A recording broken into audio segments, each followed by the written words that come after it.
Hey guys, Castro here. Well, I was gonna make a fishing video today, but as I was fishing, I realized I had a problem. Okay, so I use a baitcaster like a lot of people do, but I also get a lot of birds' nests. So I just wanted to address a little problem that might help and give you guys some help on how to probably stop the problem. Okay, see, on most baitcasters, depending on how old your baitcaster is, you'll have a little knob here on the side. That knob adjusts how fast and how slow your reel will let your line out. If you have it all the way loose, if you have it too loose, your bait's just gonna fall and you're gonna get a nasty bird's nest like that. Also, I've seen videos on tips of how to get bird's nests out, but I've tried the tips and they don't really help me. So usually what I do is I just pull it and keep going, and if I get to a little knot, or I get into a problem where it's not coming out anymore, I just mess with it a bit, and it usually doesn't take that long, and you'll get it out pretty quick. Another tip, if you also want to stop your uh, line from coming out like that a lot and messing up and being all loose, you could take it all out of the spool and then reel it all back in really tight so that it doesn't come out as much and it won't mess up. So I usually do that. I usually just take out all the line from my spool, and that usually takes a little bit longer, but your line won't come out as much if that happens again.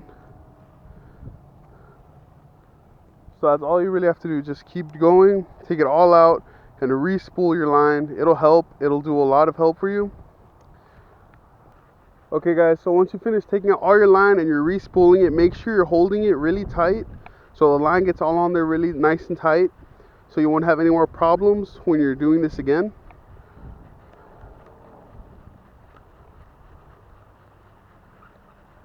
This shouldn't take that long depending on how fast you're doing it. It'll be tight and you might like burn your fingers a bit, but if it gets to that point, slow down and just stop.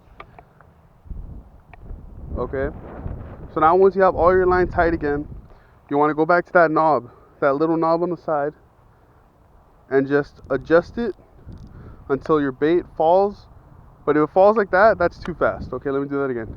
If it's falling like that, it's falling too fast, so your line's too loose, and it's gonna come out it's gonna come out and it's gonna unspool the line again.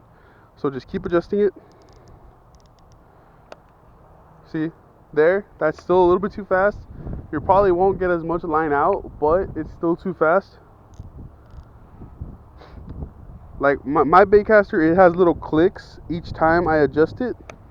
See, once I get there, it's still a little bit too fast. My line still comes out, so that's not good. I mean, there's people who like to hold the spool with their thumb. I personally don't like doing that because I feel like then I'm slowing the line down, so I don't get as much distance on my cast as if I were to adjust it right and not have to hold it, so it's just my line coming out itself. So once I adjust it, and see right now, what I just did was I put it too tight, so now my line's not coming out. So my bait's just there. It's just hanging there. So you don't want that to happen either. You don't want to have it too tight and you don't want to have it too loose. But once you get that perfect little mix, like right there, see, that was great. No line came out. Came out nice and slow. It still came out. It's all good.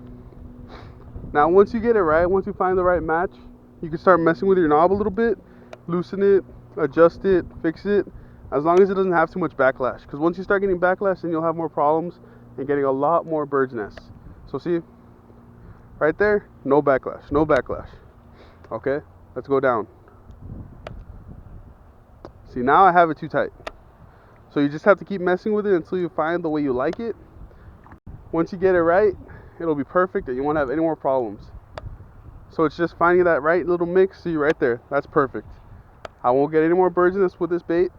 And just remember, each time you change bait, you're gonna have to readjust your line tension. So just keep that in mind, because you're gonna have to be, if you want to be changing baits constantly, it's gonna be a pain because you have to adjust the line tension every time you change baits, and you'll have to find that perfect spot again.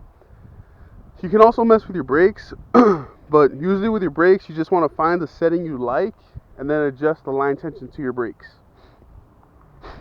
If you're also having trouble with your brakes, just set them to max, which is as tight as they go, and then you can mess with the line tension and it'll work the same, but you won't get as much distance. So as you start taking off your brakes, like I have mine, my baitcaster has 20 brake settings. I have it at about 8. So I'm at about brake setting 20, which is pretty loose. If you go any looser than that, you start having more problems. So right now if I cast, I still got pretty good distance and I had no backlash.